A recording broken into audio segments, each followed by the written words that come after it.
Blue Madonna, blue outfit.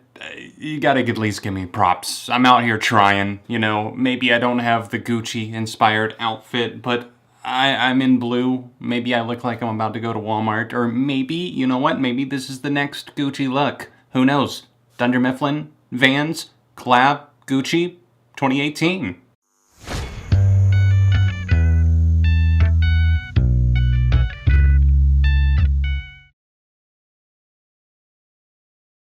What's up everyone, John from ARTV. It's time for a review of the sophomore album by Børns, aka Garrett Børns, a singer-songwriter in the indie pop, alternative rock, a little bit of psychedelic pop territory as well, and his sophomore album is called Blue Madonna. Blue Madonna refers to just a period in his life of melancholy, looking to various different things for inspiration, and that feeling of dopamine that was lost after his debut album that was called Dopamine. Dopamine obviously related to happiness, just the high that he was riding after that album came out, and was very successful thanks to singles like Electric Love. I loved that album, honestly, from American Money to Electric Love to 10,000 Emerald Pools to just so many great songs there. It was an album's album, and I've found myself coming back to it. I own a copy on vinyl and CD. That should say something right there about its value. Now, this new album I was definitely excited for. I had Børns on my list of most anticipated releases, and does it pay off?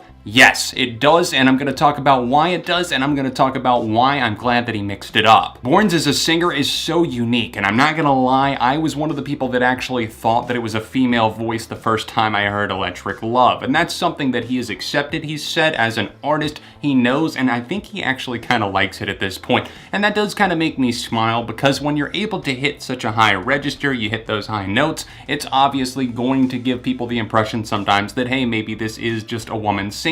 But it isn't the case. Obviously, it's Garrett Børns doing the singing, and his style this time around has been refined a bit. Honestly, I've noticed that he's singing in a little bit of a lower register in tone, and I like that he's bringing and pushing new ideas to the table. It's something where I don't feel like he got locked in that comfort zone of just, hey, I have to crank out another indie pop alternative record that sounds very similar to Dopamine. He did kind of take that sound and push it and drive it in a certain way, but he didn't just replicate it, and that's why I'm liking Blue Madonna. Now, it wasn't love upon first listen for every song here. In fact, I was kind of thrown off by the amount of synthesized moments that we have here. A little bit of hesitation on my part, because I did feel like, maybe there's like a little bit too much production on some of these moments, but obviously I have updated my thoughts as it's gone on. It's changed and evolved in my mind, and this is one of those albums that I do highly recommend at least giving it like 3, 4, 5 plays, because it is going to settle in with you over time, and I think it's going to hit you a different way, especially if you're really attached to the sound of the first record. Rest assured, it's there. It's just that he added new instruments this time around. He drew inspiration from like the Beach Boys,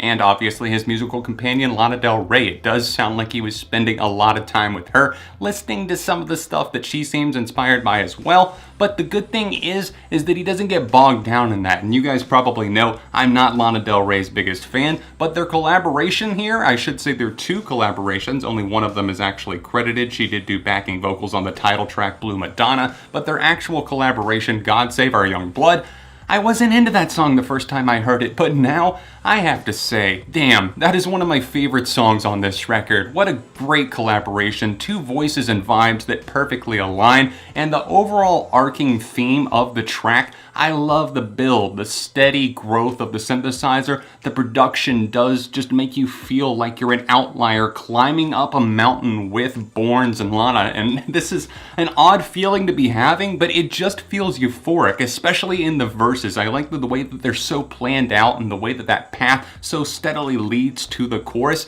and while the chorus isn't my favorite part of the song, it works as well. If you're looking for a little bit of change of pace, a shift of gears with Børns' music, you're looking for that new sound that he found on many of the moments here, I would highly recommend tracks like Second Night of Summer. That one has such a good vibe to it. It does have a slower start to it, but it plays it coy and cool, and I like the poise that this track presents. And then, of course, there's a line that I already tweeted out because I love it so much: throwing me that shade like I'm not cool enough. That is the refrain here that I keep coming back to. It's in my mind, and it's so uber catchy. Moments like this just stick like glue. And then we have something like Sweet Dreams, which feels a little bit more vibrant, maybe a little bit psychedelic as well, but the instrumentation here is the real win because we get such a variety of instruments here. I really love the tangible synth line on Man and the big roaring hook there that really gets ingrained in your memory very quickly. The same could be said for I Don't Want You Back, which definitely feels like a throwback, but it's also kind of a boot out the door saying to an ex-lover, you know what, all of this went down and you're coming back to me now? I don't want you back. Putting the hand up, talk to the hand, and that moment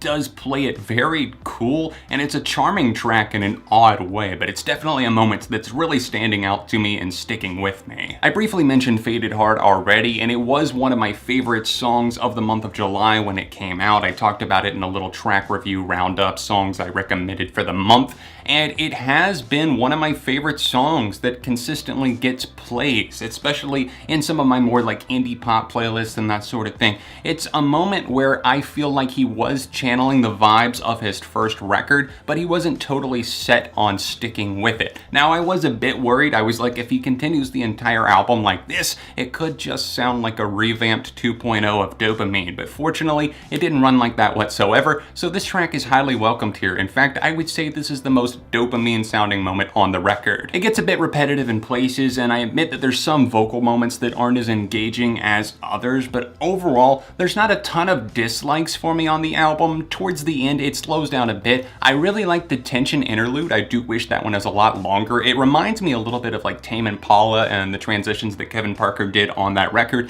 and just how I wished that they were a little bit longer tracks like Disciples. And then on this record, Blue Madonna, you've got Tension, which is a great start to a song, and then it just kind of trails off, and we go into Supernatural, which is probably the most bland and just middle of the road material that he presents to us on Blue Madonna, and that's unfortunate because it really got me going, and then I just don't feel like I get roped back in with Supernatural. And then the title track, while it does sound good, I do like the moody synthesizers that appear on that cut. It's just not something that as a whole I feel as drawn to, but fortunately the album goes out on a very, very strong note, a high note. Bye Bye Darling. This track just feels vintage. It feels like classic flair updated for a modern era. And this track does feel, like I said, very, very classy as Børns performs it here. His voice does have that vintage quality to it. It reminds me of stuff like Brian Wilson from the Beach Boys. And I like that he's able to draw those inspirations, but at the same time, he's also able to create his own lane here. It's clear that he's carving out his own musical path, and moments like this remind me of why I like him in the first place. From the guitar-driven fun of We Don't Care and Faded Heart, and even God Save Our Young Blood, which is a nice mixture, to the more experimental moments like Iceberg that really takes off in its second half, and I Don't Want You Back, which is just a super catchy jam. There's a lot of different ideas that are presented here, but it all feels like it does fall under the same umbrella, and that's a very good thing for Børns. He was able to make Blue Madonna a very connected sophomore effort. It doesn't really feel disjointed, it doesn't feel rushed, it doesn't feel too overly thought or overly done or overly produced. So props to Tommy English and the production department, props to Børns obviously, and even to Lana Del Rey for her collaborations here. I do like her vocals and the collaborative track God Save Our Young Blood. I think that overall this album is going to be getting some replays from me, and I don't feel like it's quite as strong as Dopamine. There were just so many ace tracks there. I eventually upgraded my rating of that to a 4.5 for Dopamine, and for Blue Madonna here, I'm going to have to go with a solid 4 out of 5. What do you guys think? Sound off in the comments section down below. Are you pleased with Børns' new record and a bit of his new sound, or are you not really liking it as much and you feel like you're just gonna stick with Dopamine? Please sound off. Don't forget to drop a like on the video, and if you're able to, support me on Patreon. It's the top link in the description. Another awesome way to support the channel is by grabbing some merch. You can click this annotation over in the corner of the screen right there, or else the second link down below. It'll take you over to my Spreadshirt shop and you can pick some up for yourself. If you would like to see my Dopamine review, tap right here. Another recent review right over here. All of my socials can be found linked in the description. Other than that, I'll see you very soon right here on ARTV.